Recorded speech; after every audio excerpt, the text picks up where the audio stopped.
Hi friends, welcome to Mini's kitchen. ഇന്ന് നമ്മൾ ഉണ്ടാക്കുന്നത് ഒരു വാട്ടർമെലോൺ ജ്യൂസാണ്. അപ്പോൾ ഈ ചൂട് സമയത്ത് നമ്മുടെ ശരീരവും മനസ്സും ഒക്കെ തണുപ്പിക്കാൻ പറ്റിയ നല്ലൊരു ഡ്രിങ്കാണിത്. അപ്പോൾ നമുക്ക് നോക്കാം ഇതെങ്ങനെയാണ് ഉണ്ടാക്കുന്നതെന്ന്. ആദ്യം നമുക്ക് കുറച്ച് കസ്കസ് ഒന്ന് കുതിർത്തെടുക്കണം. ഞാനിവിടെ 2 ടീസ്പൂൺ കസ്കസാണ് എടുത്തിരിക്കുന്നത്. ഇതൊരു 1/2 കപ്പ് വെള്ളത്തിൽ ഒന്ന് കുതിർക്കാനായിട്ട് വെക്കാം. ഈ ജ്യൂസ് ഉണ്ടാക്കാനായിട്ട് ഞാൻ ഇതുപോലെ ഒരു വാട്ടർമെലോൺ പീസാണ് എടുത്തിരിക്കുന്നത്. നമുക്കിനി ഇതൊന്ന് ചെറുതായിട്ട് അരിഞ്ഞെടുക്കാം.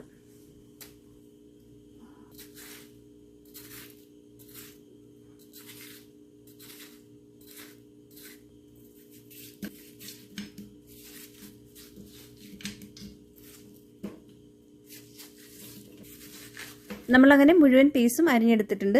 ഇനി ഇതിൻ്റെ കുരുവൊക്കെ മാറ്റിയതിന് ശേഷം നമുക്ക് ഇതിൽ നിന്ന് ഒരു 3 കപ്പ് ഒരു ബൗളിലേക്ക് മാറ്റാം. നമുക്കിനി ഒരു സ്റ്റീൽ തവി ഉപയോഗിച്ച് ഇതുപോലെ ഒന്ന് ഇത് ഉടച്ചെടുക്കാം.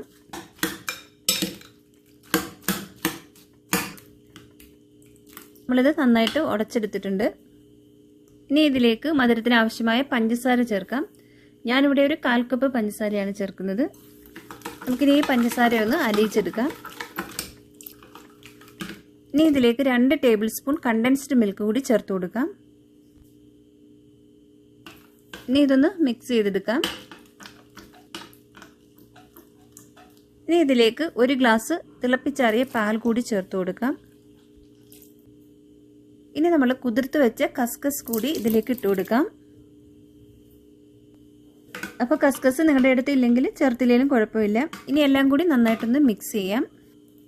ഇനി നമുക്കിതിലേക്ക് അവസാനമായിട്ട് കുറച്ച് ഐസ് ക്യൂബ്സ് ക്രഷ് ചെയ്തത് കൂടി ചേർത്ത് കൊടുക്കാം.